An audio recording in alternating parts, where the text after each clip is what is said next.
if you are sharing one of your stories from your experience, from your career, from maybe even your personal life, not only are you illustrating the message that you want to deliver, but you're also allowing the person who's listening to it to get to know you better. Welcome to Think Deeply, Speak Simply, the podcast that explores the art and science of business communication. Sponsored by Prezent, the AI-powered platform transforming the way professionals share ideas and tell their stories. And now, here's your host, Rajat Mishra, CEO of Prezent and passionate advocate for clear and impactful communications. Steve Jobs once said, "The most powerful person in the world is the storyteller." Our guest for this episode is Kindra Hall, and she has made it her life's work to help individuals and organizations harness the persuasive power of stories. She's a best-selling author of books like Stories That Stick, Choose Your Story, Change Your Life, an acclaimed keynote speaker, and the former chief storytelling officer at Success Magazine. Kindra has helped many Fortune 500 companies, entrepreneurs, and professionals transform the way they communicate, turning dull presentations into unforgettable narratives and for passive audiences turning dull presentations into unforgettable narratives and passive audiences into engaged believers. In this episode, we'll explore the science and the soul of storytelling. Whether you're leading a team, pitching an idea, building a brand, or just want to become a more compelling communicator, this episode will help you tell the kind of stories that don't just stick, they move people to action. So Kindra, welcome to Think Deeply, Speak Simply. It's a pleasure to have you on the show. So thrilled to be here with you, Rajat. Thank you for having me. So you've built a whole career around the power of strategic storytelling. So tell us how you got into it and what about storytelling appealed to you? Well, as you can ask anyone, like, what is it? How did you get into it? And it could be a really long story. So I'll give you the high level points. I would say the first story that I ever told was actually an assignment for fifth grade, like our fifth grade English class. We were supposed to choose a children's book, take it into a third grade classroom, so younger kids, and then read it for them. And it was kind of the first opportunity for us to practice public speaking, which looking back, it's a visionary effort there. But I remember walking into the classroom, my slot to read this book was right at the very end of the day. The third graders were out of control. They were bouncing off the walls. I knew they weren't about to listen to me read them a book. So instead, I put the book down and I just told the story. And I have to tell you, it was in the first 2 sentences, I held those third graders in the palm of my hand. Like I could have made them cry if I wanted to. I could have sold them something if I wanted to. Like they were entirely captivated. And I was 11. And even then I realized that something really powerful was happening here. Now, of course, you don't start your career at 11 years old, but I did seek out other opportunities to be telling stories because it also turned out for me, it was a way to have my voice be heard. It was something that I was good at. So all through my younger years, I was telling stories. I told stories competitively. I ended up telling stories at the National Storytelling Festival in Jonesboro, Tennessee, which, yes, there is one of those. I was a senior in high school. And that's when it really started to click for me, the power of stories to unite all different people, all different ages from all across the world. People would fly in to come to the storytelling festival, sit under these enormous circus tents, and just listen for hours on end without moving, whether it was 100 degrees or freezing cold and raining, listening to these stories. I went on to graduate school. I studied storytelling in organizational socialization. That was my master's thesis. And then naturally, I went into marketing and sales and communications. And that's really where things started to turn for me, because this art, I think at that time, I thought of it as an art.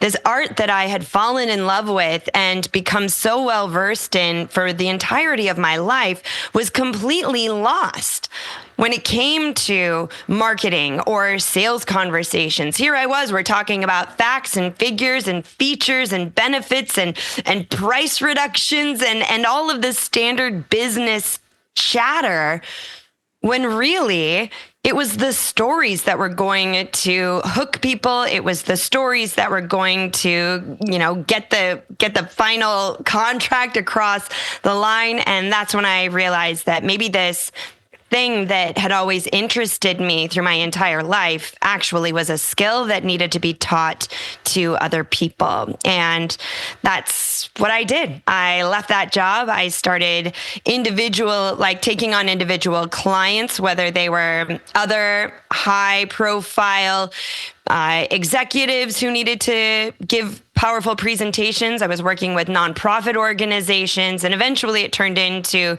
traveling across the world, delivering keynote speeches and writing books about strategic storytelling in business. And now I get to be here with you. That's amazing. I didn't know there was a national storytelling festival. Sounds unbelievable. It's amazing you took something you fell in love with as a child and built a career around it. So let me ask you a question. In the business world, Kindra, many people are more serious, like you said, the chatter, facts and figures. So how do you think storytelling in our personal lives and storytelling in business, how are they different? Like, what is business storytelling? I think it's so interesting because you mentioned the storytelling festival, which really was. They were just telling stories for human enjoyment, for entertainment purposes, for that feeling of connection and even nostalgia.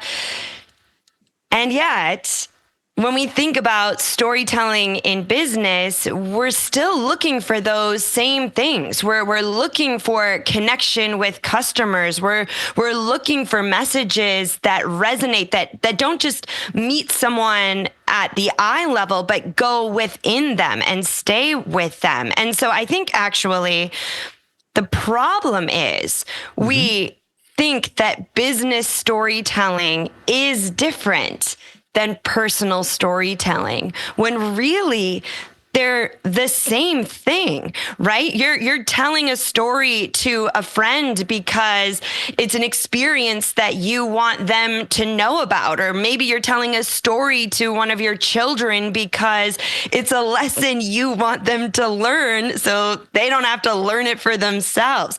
And in business, we're telling stories, let's say you're in sales, so that someone can experience the benefit of your service without or before having to experience it for themselves, because they have to want it before they can say yes to it. And how do you get them to want it? Well, you need them to want to feel the way they could feel after they have it. How do you do that? You tell a story. So back to your question, I think if there is a difference, maybe our end goal is a little bit different with business storytelling. We have a clearer objective. Now, sometimes it maybe is just to connect. If you're a leader in your organization, you need your team now more than ever to understand you as a person so that they can trust you, so that they feel like your values are aligned. But when it comes to business storytelling, if there is a difference, it's the importance of the teller knowing the message they want to deliver and the importance of that message to the person in the audience. however that audience may be, right? Maybe it's in front of a boardroom, maybe it's a pitch deck, maybe it's over a Zoom call, whatever that medium is. Yeah. No, I love that point that they're essentially the same. I love what you said, not just the eye level, but go deeper. But the stakes might be different and the audience is different. Can you share an example, Kindra? It might be good for us to just share an example about someone who had some misconception about business storytelling, and when you worked with them, maybe one of your clients, or how that unfolded and they came up with something that went below the eye level and touched the heart. Yeah, I can give you a couple examples. So one is I was working with a CEO who wanted to differentiate himself, his company, in the marketplace. And so we were working together. This was many years ago now. And he wanted to do it with storytelling because he knew storytelling is here's how we're going to differentiate ourselves. And so I said, okay, what makes you different than anyone else?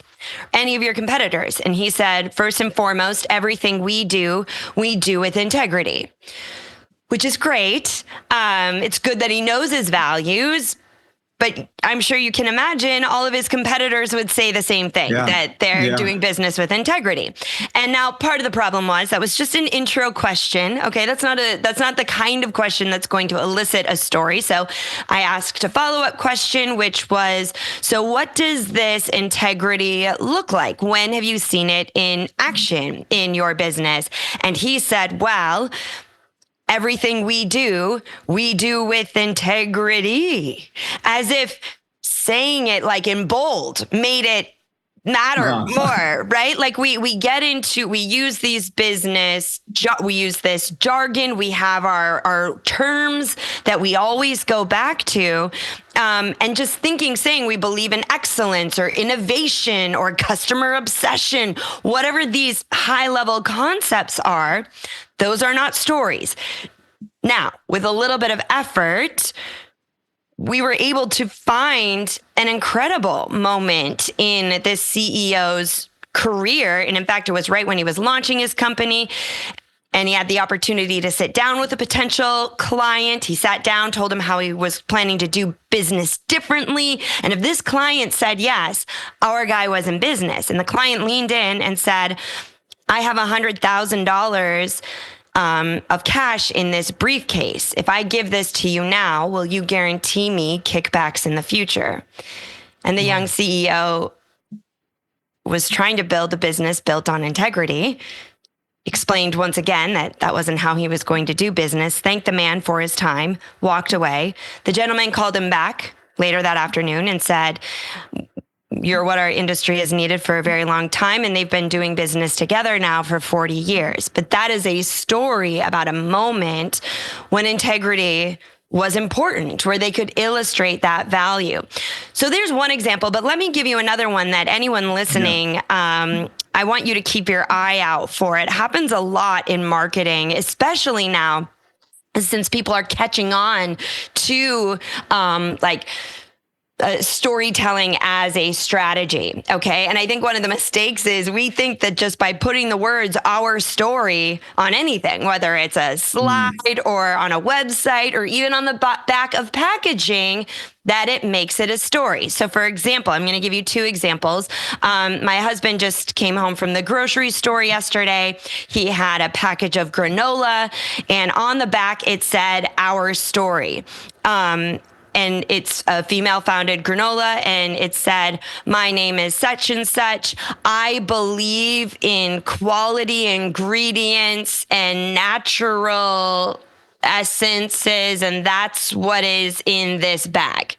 Now, if I were to read the back of that bag to my kids at bedtime, would they say that's a story? No, they would revolt, right? They would demand that I pull a different book off the shelf. So that's not a story. But now I want you to think back, or you can even go look at any bag of Siete Family Foods packaging. Now, Siete Foods is the food brand that is like taken the world by storm. They were recently bought by PepsiCo, so maybe now their packaging is different, which would be a travesty if you ask me. But when they were just getting started, on the back of their package, it said, "We are a tight-knit Hispanic family who loves food. It's a part of our family tradition." And then one day, one of our sisters of our family member of 7, Siete, discovered that she had a gluten intolerance. And it meant that she was unable to eat any of our favorite family foods. Not wanting to be left out of the traditions, she got to work developing recipes, trying to use alternative, whatever grains or whatever it is that she could eat and still enjoy all of our family celebrations.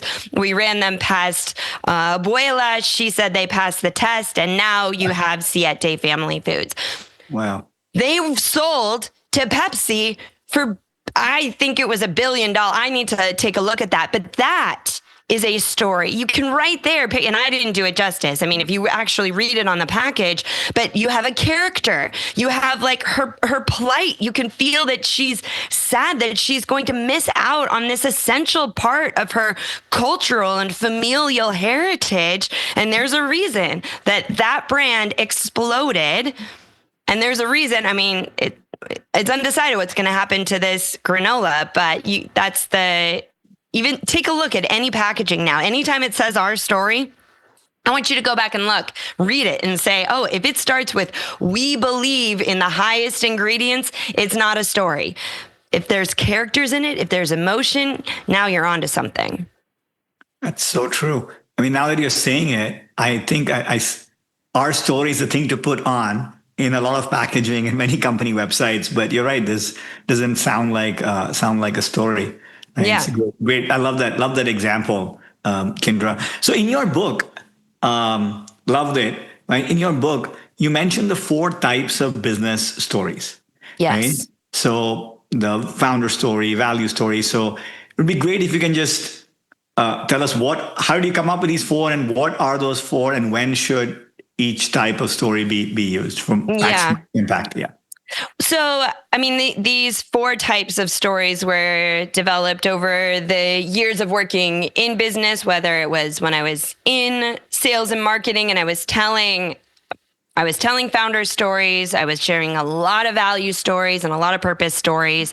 And then as I went on consulting and working with different organizations, it kind of came down that there were like 4 story types that you needed to be good, that you needed to find and be able to tell. So number 1 is and they're in no particular order. Value story is a story, obviously, that expresses the value. These could be considered like these are going to be primarily your sales stories. So it's the value of a product, of a service. Maybe if you go down deeper, it could be the value of a particular feature. It could be the value of your approach that's different from your competitors' approaches. But value stories are the stories you tell when you're trying to communicate and establish and make people feel the value that you bring, so that they say to themselves, that's what I need. Because when it comes to decisions about value, buying, saying yes to initiatives, we make those decisions first based on how we feel. Second, we back it up with the logic. So that's an essential story, as I call it in the book. So your value stories. The second story that I identify in the book is the founder story. And again, the stories that I shared with you in the previous example, they were all founder stories. And when they're done right, I mean, Airbnb nailed their founder story, and you can see what has happened over time. But the founder story is really the story of how the company, the product, the service came to be. However, this does not mean that if you work for a company, you don't have an opportunity to tell a founder story. And I want to break this down into two parts. So there's two ways to look at this. Number one, make sure you know the company's founder story. Why is the company here? What was the great idea or the big struggle that the founder was trying to solve? Make sure you look that up. Make sure you seek that out so you can tell that story. But number two, you can also think about the founder's story in terms of your founding. Why are you here in this role? Why did you choose, if you work in a company, to join this team or this company versus another one? It's a way for you to, and establishing your personal brand is essential for every individual within a company. So when was the first time you heard about this company? When was the first time you knew this is where you wanted to work? Those are also available to tell as founder stories. The third one is the purpose story. And these are more, if we were to go kind of generalize it, these are more like leader stories. Like, who are you? Why are you here? What are the principles? What are the values of you as a person? Maybe it's the values of your team. Maybe it's the values of the organization. Purpose stories are used to align and inspire people within an organization. And fourth are customer stories. Now, technically, a customer story is like a subset of a value story, but they're important enough that I felt like they deserved their own. I mean, I was writing a book. They deserve their own section of a book. But the importance of not only getting like 4-star reviews, but for the people who you work for, or, like you do this work on behalf of, who have experienced the benefit of what you do and what you're about, to tell their full story, not just, oh, so-and-so is great. I had a wonderful experience, 5 stars, right? Where were they before they said yes to you? What made them think about saying yes to you? And what is now possible because of their work with you. One company, and I mentioned them in the book Stories That Stick, as I'm talking about customer stories, is the brand Native. And at the time, it was Native deodorant, which I don't know, it's kind of this like upstart natural deodorant. Most natural deodorants were disgusting. They didn't work, but Native was kind of coming up like grassroots. And one of the things that they did is once you bought Native and you had it for like 3 days, they would send you a follow-up email with a link that said, what made you decide to try Native? What had you been using before? And what has, now that you've used this for a couple of days, what has your experience been? And I think it was probably just a Google form, and people would fill this out. And one woman wrote like, my granddaughter was over and she left it out on the bathroom counter and I smelled it and it smelled so good. And so I swiped a little bit on and I couldn't believe. And so then they took each one of these stories, put them up on their website until they had hundreds of thousands of customer stories, not just 5-star reviews. And now it's not even Native deodorant. Native is an entire hair care line. It can be found on Target and all the big box stores because they took the time to collect the full story from the customer and then use that as part of their marketing strategy. It's impressive. So those are the 4 stories. I'm sorry, Rajat, I do not give a short answer. This is not my... Yeah, no, but that was great. And I love the stories, Kindra, that you shared as well. And I'm just thinking back to how we talk about our company and how other companies do. I think definitely there's a lot of opportunity. So your book is Stories That Stick, right? And so what makes a story stick? So what are those special traits and characteristics? And on the flip side, what are some examples of stories that don't, and what are they doing wrong? The mistakes. Yeah. So I love this question. And very much like there are 4 key stories or essential stories that every business needs to be able to tell. What makes a story stick is the framework that you use to put it together. Mm-hmm. And then B, there are 4 essential components that every story needs to have, which is this is something that we researched at our team, and the results were, they were profound in that the more of these 4 essential components you include, the more persuasive, the more memorable, the stickier your story is. So I'll break it down real quick. The framework is 3 parts. It's normal, explosion, new normal. What was, what happened, and what is now as a result. You heard me mention that when we were talking about native deodorant. They asked, what were you using before native? That was the normal. What made you decide to try it? The explosion, where the decision was made. And now what has your experience been? That's how our stories fit together. Normal, explosion, new normal. And then the 4 key components are, number 1, we need an identifiable character. So, and it doesn't need to be, if your story starts our company, a company is not an individual character. Okay. Maybe the M&Ms in M&Ms can be considered characters, right? But think about the Siete Foods example. They were talking about the one sister who had a gluten intolerance. Okay. Having an identifiable character is essential. Number 2, authentic emotion. And this can be done very simply. And I think it's important to note that it's authentic emotion, not over the top emotion. I think that's one of the reasons that people end up not telling stories, is they think the stories aren't dramatic enough. The simple emotion of not being able to participate or eat your favorite foods, that's emotion that we can all relate to, right? Yeah. So it's authentic, everyday emotion. 3rd is there needs to be a moment in your story, an opportunity for people as they're listening to the story to zoom in and sit right there next to you. So think back to the first story that I told you about me telling a story in a 3rd grade classroom. Now, Rajat, let me ask you, did you join me in that 3rd grade classroom? I was there. I was there next to you, Kindra. Where were you were you standing next to me in the front of the room? Were you sitting where were you sitting when you?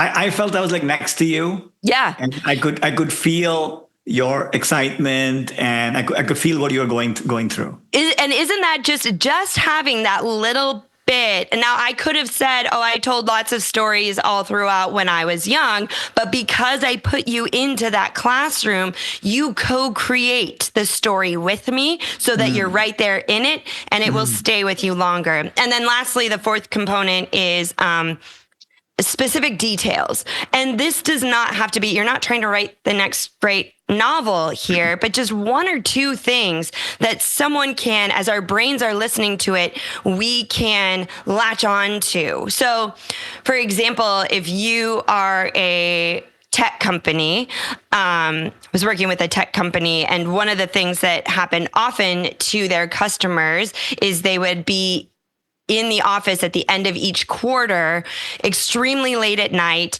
and everyone was ordering either pizza or Chinese food. And so when they were telling one of their stories, they said, we remember the long nights where we'd be sitting in that boardroom with the fluorescent lighting surrounded by boxes of either pizza or Chinese food. Now, 2 things I want to point out here is having those little details in there will make the story stick in someone's mind, and it's your opportunity to be extremely strategic. If you know that your audience, and one of their problems is that they're wasting their time late in the office, in a boardroom, and eating fast food, and this is the problem your company solves, then by including the detail of Chinese food or pizza boxes, you're also saying, without saying, I understand you. I know your pain. I get you. So it ends up carrying, it's a pretty powerful addition. So those are the 4 key components. And I would say if someone goes wrong, obviously, with telling a story, it would be not following that framework or not including those 4 components. But I think really where the biggest mistake happens is trying to stay is staying too broad, to not recognize that really small moments, really small interactions are actually some of the most compelling stories. A moment when a decision was made, a moment when you realized the problem was solved, a moment when you learned an important lesson. And really all you're doing is taking these small moments and breathing life into them versus trying to paint a really big picture of a concept that's already so intangible. You're just going to make it more abstract. Wow. That was great, Kindra. Because I'm just thinking back to, our own lives or my own life. You really think of that moment where a decision was made. And like you said, in a story, you breathe life into that moment. And we do that in the business world. We try to stay very generic and high level and use these big words, right? Yeah. One question I've heard quite a bit from many of business folks I talk to is, "Hey, I'm not a good storyteller. I'm good with numbers. I'm dry." So, what do you say to those people who say, "I'm not good at storytelling"? Okay. So I'm sure if you're watching, you can see my face. So some of my very favorite people to work with are the super dry ones because you have an advantage. If you're naturally very charismatic and outgoing and a showman or woman, people are going to it'll be great that you can tell a story, but if you are one of the very dry, serious, technical, I work with a lot of companies that are in data or financial CFOs. If you are one of those the dry people, when you tell a story, people are so blown away by the simple fact that you did this. Like the gain right there is so much bigger than if they're like, "Oh yeah, so-and-so is already like a really charismatic guy, so we were expecting this." So the upside for you is much greater. But here's to answer the question. One of the reasons I decided to pursue a career as a storyteller, which, my dad questioned me. It did not sound like a legitimate career, right? Was because of my frustration that people think that storytelling is a talent and not a skill. So yes, there are some people who maybe it will come more naturally to them, but it is something that can be learned. And I chose to write this book and teach about this methodology because I wanted it to be something that is formulaic, something that is accessible to anyone. So if you are someone who doesn't consider yourself a great storyteller, and maybe you're basing that on your personality or the fact that that was just never really your thing, here's my advice to you. Number one, it is going to require a little bit of extra time and effort on your part. Just anytime you do something new, it takes some getting used to. It takes some practice. Make sure you give yourself that time. So often, let's say presentation examples are easy because we all have to at some point in our work give a presentation or deliver a message. We focus so much on the information we're going to include, on the size of the font, on all of these things, which are all important, right? You have to look professional. Spend as much time, or at least set aside a period of time to work on the story you will tell. And it only has to be one story. So here's what I want you to do. You have your message, you have the thing that you're tasked with communicating. What is the one thing that you need them to walk away with understanding? The importance of that. And then I want you to find a story from your professional career, from your previous experience that illustrates the importance of that key message, and then work on telling that story. And customer stories are a great place to start in these situations. So maybe you had an account where you had to work through whatever it is that you're going to advise that they do. But I would definitely say give yourself ample time to identify what that key message is, number one. And number two, find a story that illustrates that message and then make sure you practice it. Yeah. I love what you said. It's not a talent, it's a skill. And it is a misconception. Many people feel it's a talent and you can work on it. So let me ask another question. On the other side of the coin, Kindra, now with AI, many people are using AI to come up with stories, come up with presentations, come up with videos.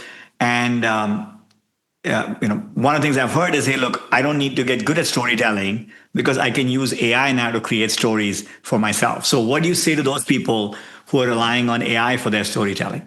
I think that one of the things that makes storytelling and telling your stories, or even stories that were told to you by another human versus AI, is that you get a dual benefit in that the person you're talking to, and I can't imagine there's many instances in business where it doesn't matter how the person you're talking to feels about you. All business is relationships, right? Yes. So we're all trying to form these relationships. How do you form relationships?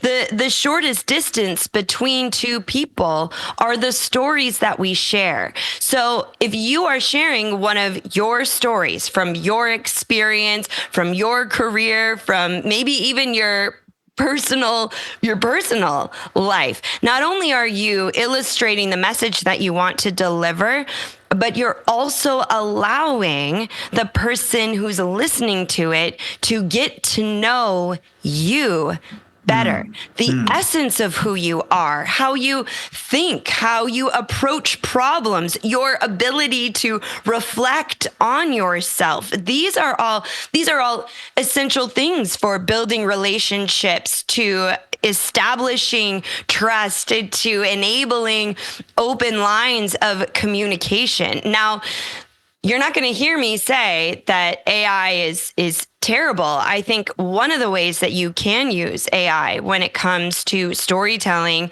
and, let's say, presentations is, and whoever you're using for AI, they probably know you pretty well by now, right? They know some of who you are, what you're about.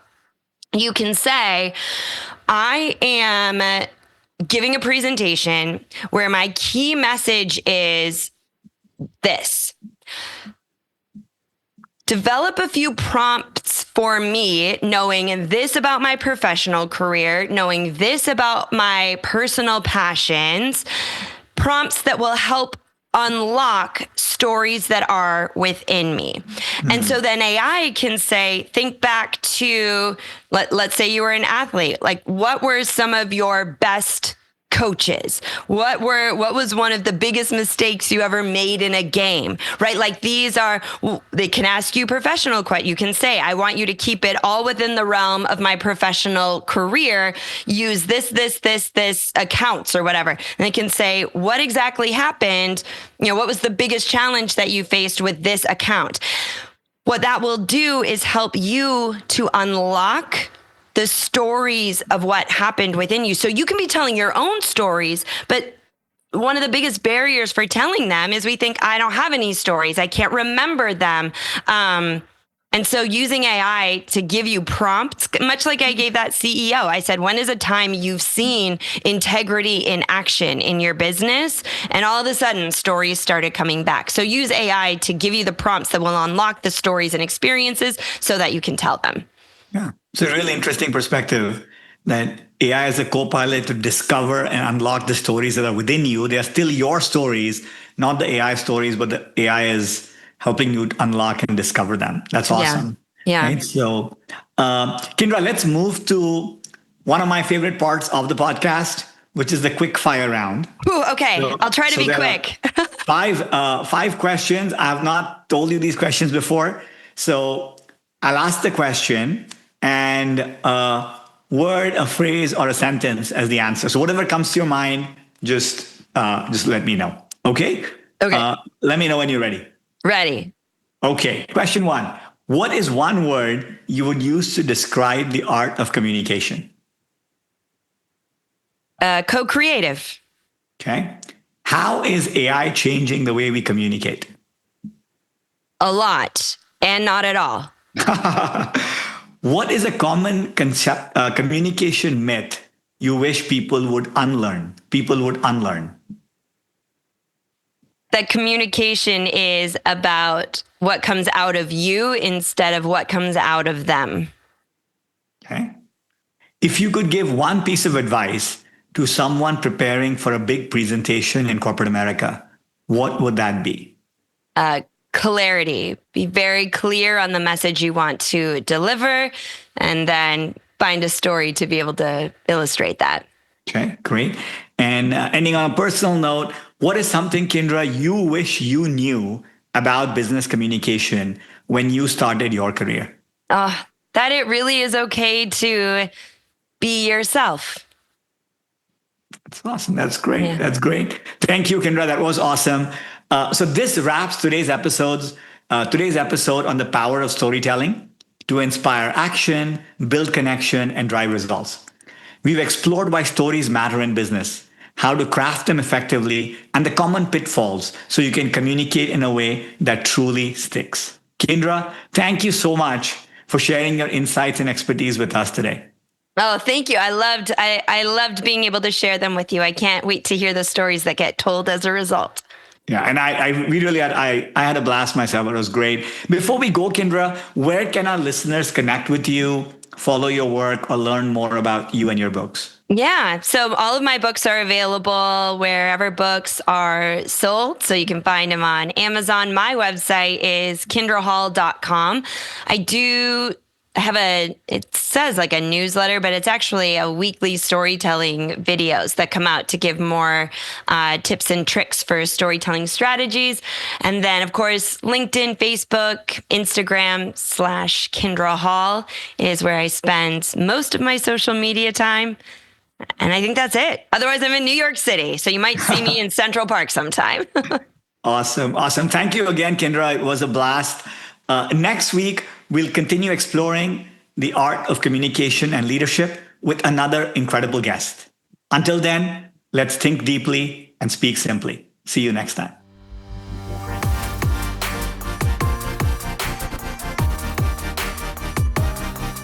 Thanks for tuning in to Think Deeply, Speak Simply. This episode was brought to you by Prezent, your secret weapon for brilliant presentations. Visit present.ai to transform how you communicate. Until next time, keep thinking deeply and speaking simply.